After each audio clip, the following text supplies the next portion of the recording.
Good morning. My name is Brianne Vales. If we haven't met, I'm the manager for the Homeless Contribution Income Tax Credit.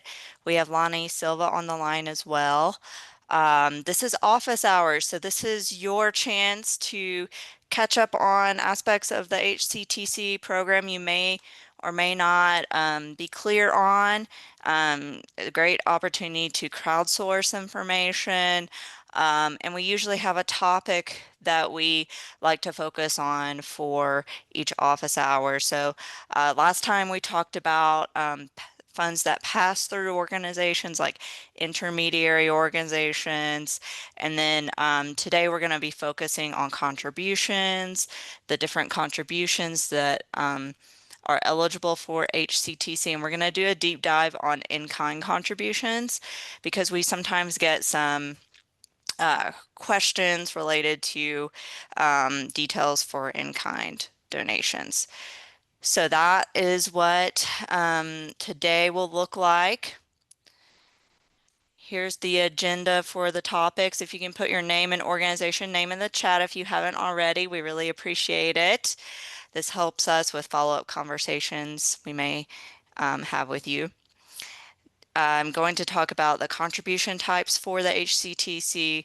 We're going to be talking about how to value your in-kind donations. We're going to talk about contribution maximums and then wrap up with some program reminders today. So after these slides, you'll have plenty of time for any questions you may have. So I do before I share today, I want to give a disclaimer that this information is for educational purposes only. It should not be taken as professional tax advice. So before making tax-related decisions, please consult with a tax professional. And I would say, you as a nonprofit can always direct your donors to consult with a tax advisor for their particular situations. So just some basics from the statute that HCTC gets its guidance from. An in-kind contribution, by definition, is a contribution that is valued at over $5,000 pursuant to an independent third-party valuation. And so in-kind donations can include property, services, stocks, bonds, or other intangible property. I do want to call out that this gift must be worth $5,001 or more because technically in statute it says it's over $5,000. So just please make note of that if you haven't already. A monetary contribution is a contribution in U.S. currency in any form. So a lot of your donors donate to you in different ways. Any of those are fine. If that's, electronically, credit card, check, cash, all of those are good. And then an HCTC program level, those donations must be $100 or more unless your organization sets a higher minimum across the board for your donors. And you would make that decision based on what you have submitted for your HCTC project. Contribution notes. So a few just tips here. Contributions over $5,000 must have backup documentation. And so this applies to both in-kind and monetary contributions. One piece that I'm going to be focusing on in this presentation is that in-kind documentation must demonstrate the fair market value on the date of donation. So a monetary contribution could just be a copy of the check, the follow-up thank you letter, but the in-kind documentation does need to have that appraisal or showing what the value of that item was. Contributions can be cumulative, so a donor can give multiple gifts during the same year, and maybe they don't meet that minimum threshold on the first gift that they give, but if they give more than one and it meets the minimum threshold, then you can submit that as a cumulative gift within Salesforce, and you would just use the date of the most recent donation as the contribution date within the HCTC Salesforce platform. We do ask for you, as a reminder, to submit contributions quarterly if they meet the minimum donation threshold for your organization. Any questions so far?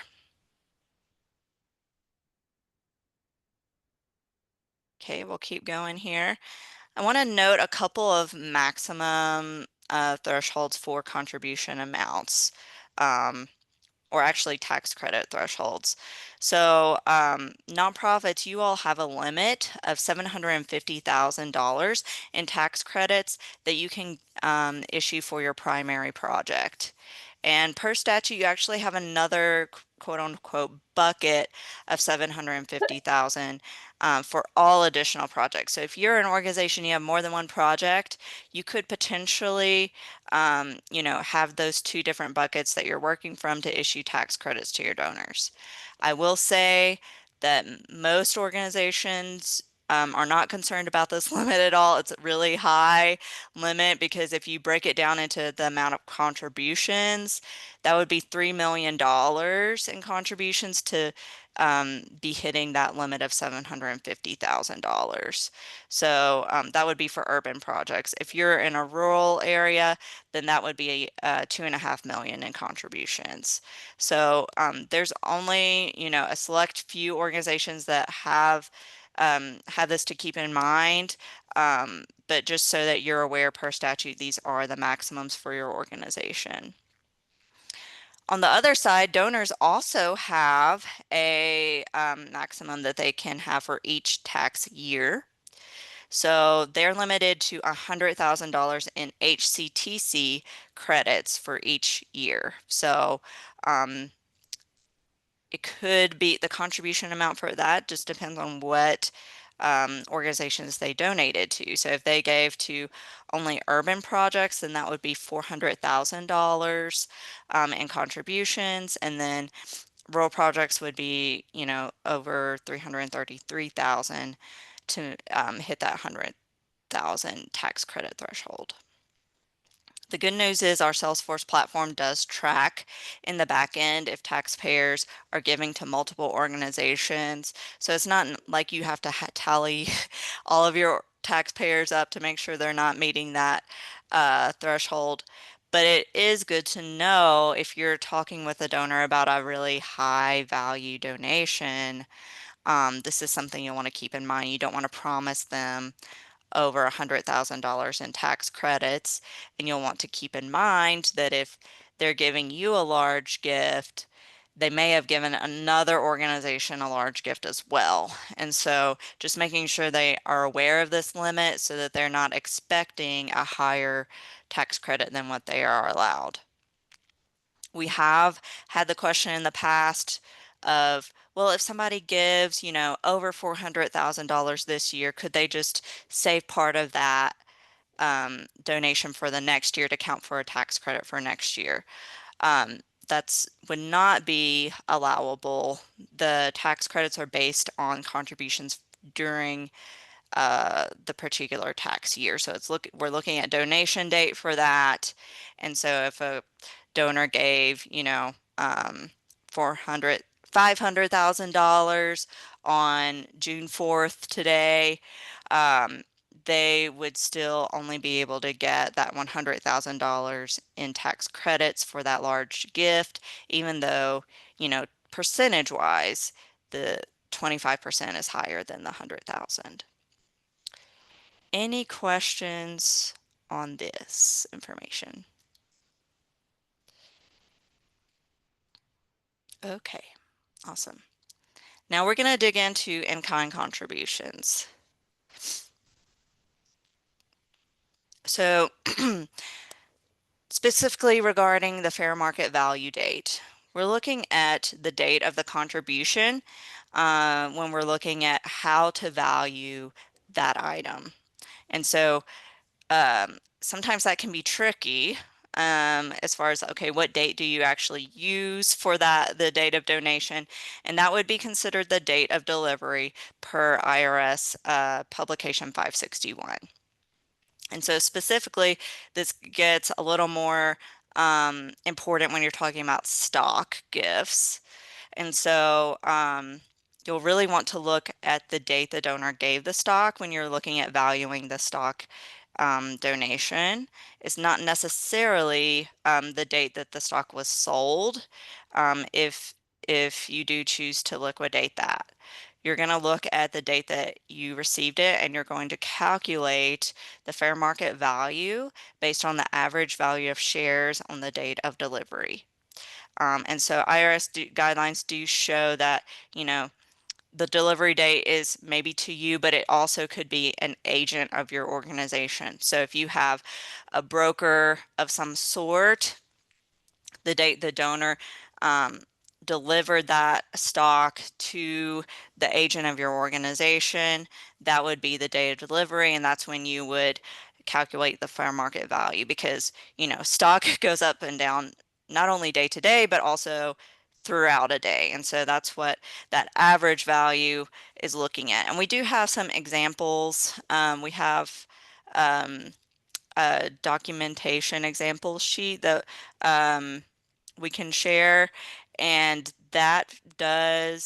um, that does include some examples of how to get that average.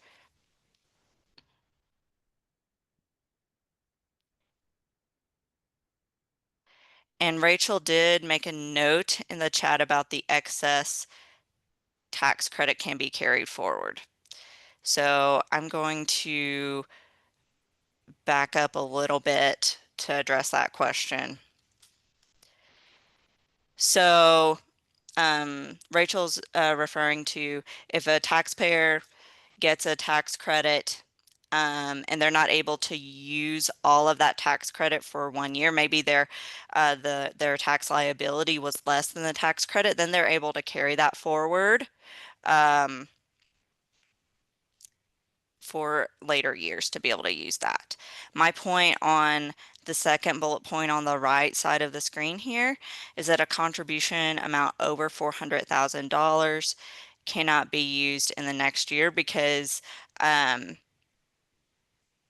your amount is exceeding that $100,000. So the question that we've received in the past is if someone gives $500,000 in 2025, can they save part of that contribution for an $100,000 credit amount for the next year? And that would not be the case because that gift was given in 2025. So they would not be able to say, oh, I gave, you know, $100,000 in 2026. We would be looking at only gifts given during 2025. But if that donor did, you know, get a tax credit amount and they weren't able to use all of that on their 2025 taxes, they can definitely carry that forward for their tax liability in future years. Yeah, no problem, Rachel. Thanks for bringing up that nuance there.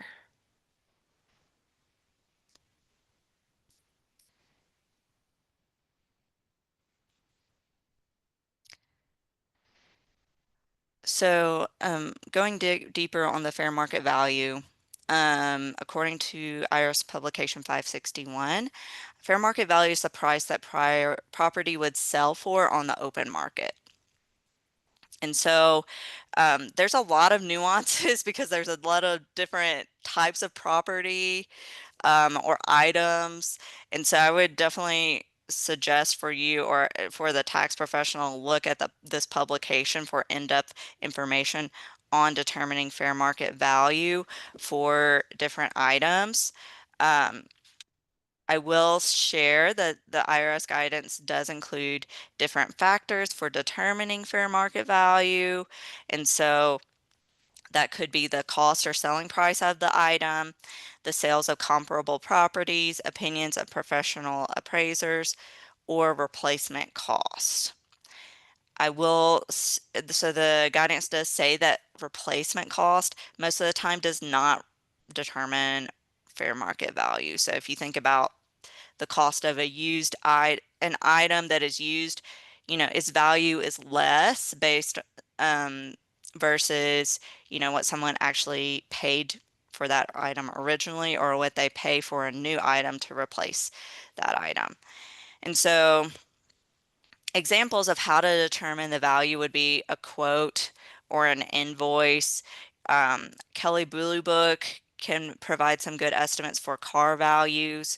For real estate, you could look at comparable sales, appraisal document for other types of items. So those are some examples of how you can demonstrate the fair market value. One rule of thumb would be, what a typical buyer would pay for the item. So if your donor is saying, I paid $10,000 for this couch, it's definitely, worth this much. What you really need to look at is, would a typical buyer pay $10,000 for a used couch? Probably not. So just making sure that that's appraised at a fair value there. Any questions on that?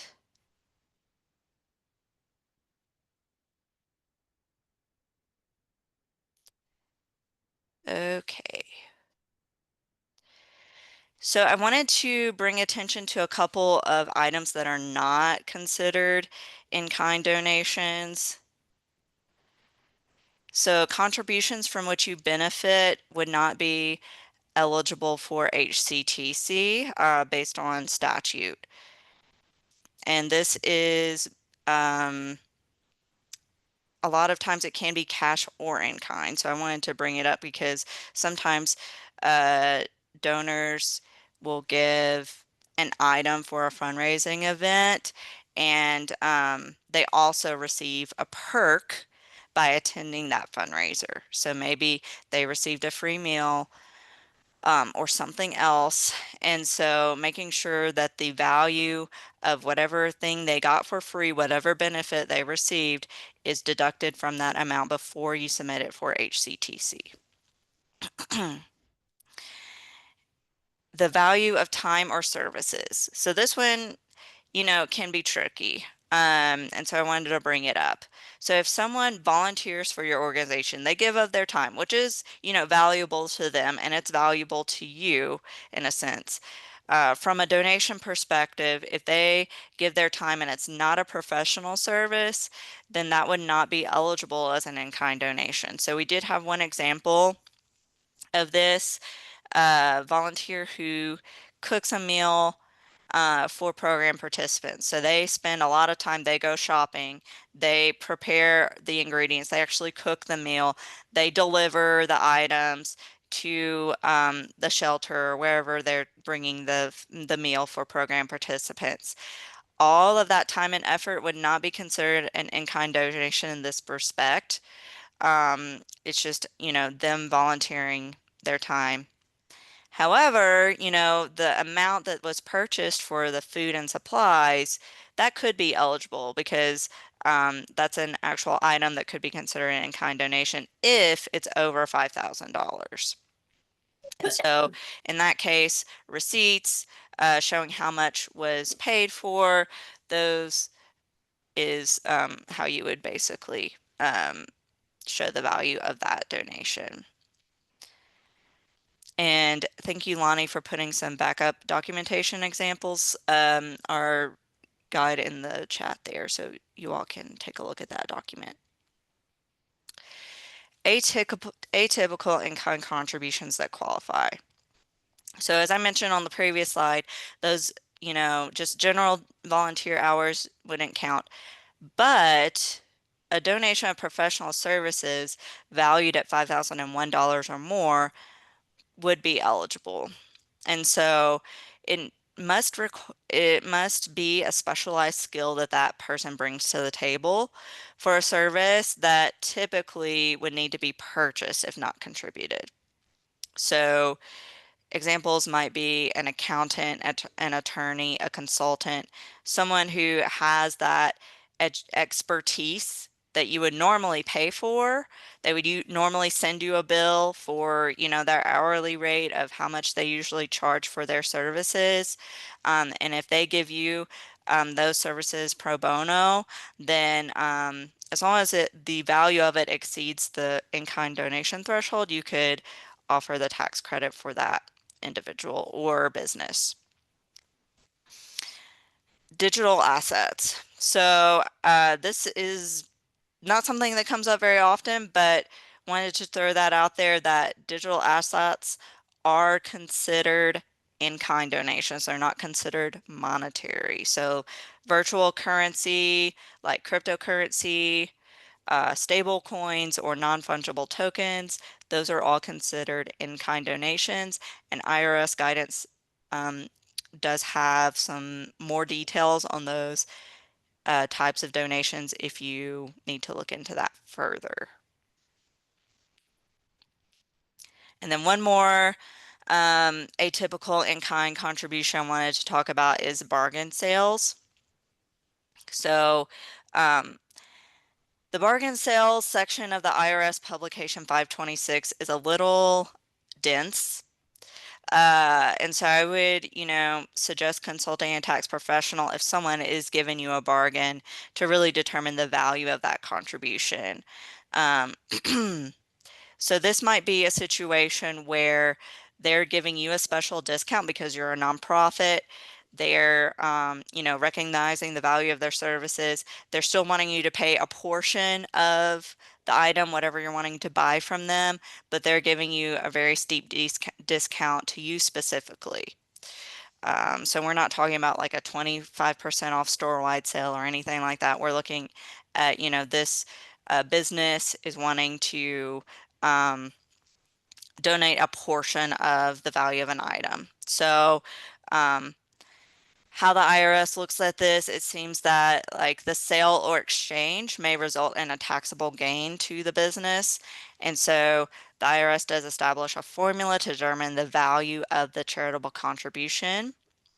And so examples do include property, including inventory from a business. So um, this may come up as you're, trying to purchase a large item for your organization and, someone's offering you a deal. You could potentially offer a tax credit for that item, but you'll want to consult um, this guidance from the IRS to really determine what that contribution value is. Any questions?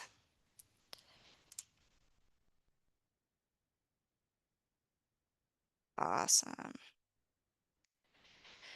Program updates. So I wanted to give a heads up about some legislative updates.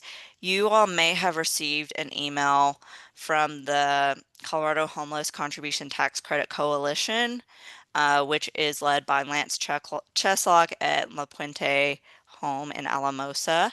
And so just wanted to acknowledge, that coalition is beginning to engage a lobbyist for renewal legislation for the HCTC. So, according to the bill that was originally passed to create HCTC, it created HCTC for 4 years and then it has a sunset at the end of 2026. And so this is just an opportunity for another bill to be brought to the legislative session next year to hopefully continue the HCTC for another period of time. And so this is not a surprise. We knew from, the legislation that created HCTC that this was going to occur. Um, and so if you are, wanting to support this legislation that is planned to be brought next year, please go ahead and contact um, the HCTC Coalition. They do ask for volunteers for just, quotes of how HCTC has impacted your organization. They may ask for help for other advocacy efforts to potentially testify for the bill. And so if this is a program that you feel strongly about, I definitely encourage you to reach out to that email if you did not, especially if you did not receive an email from them yet. But Our role at the Department of Local Affairs is not to lobby for any legislation, but I can definitely provide information and feedback to um, Lance and other people engaging on the bill. So just to let you know my stance on that, just from the Department of Local Affairs perspective. Organizations are eligible for HCTC for 4-year terms. So I wanted to give this reminder because that's also a statutory requirement that next year, if you transferred from the enterprise zone tax credit, or if you applied for your first year of HCTC in 2023, next year is the 4th year, believe it or not. So just expect information next year regarding how to reapply if you were originally approved for 2023. Any questions on this?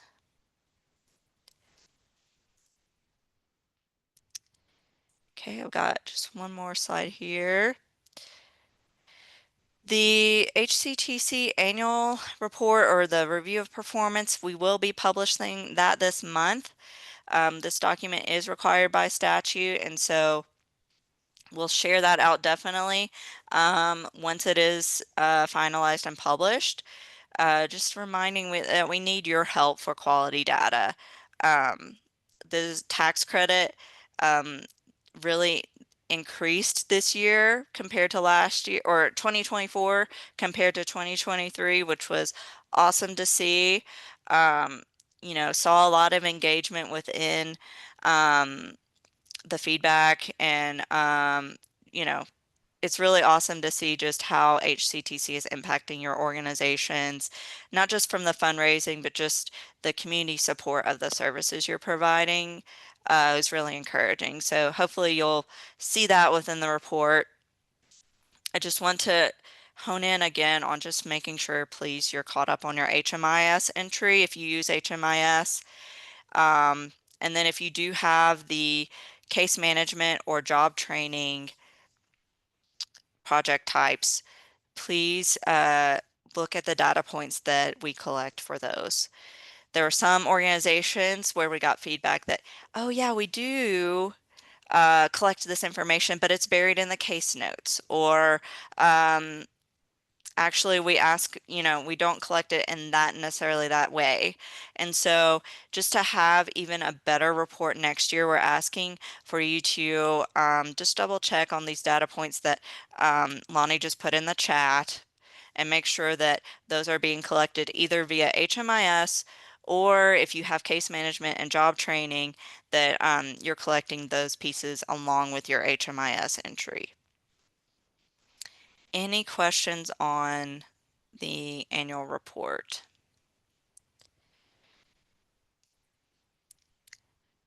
I wanted to show on our website um, some new features for you that particularly Lonnie worked really hard on. We have some video demos for just different things within Salesforce.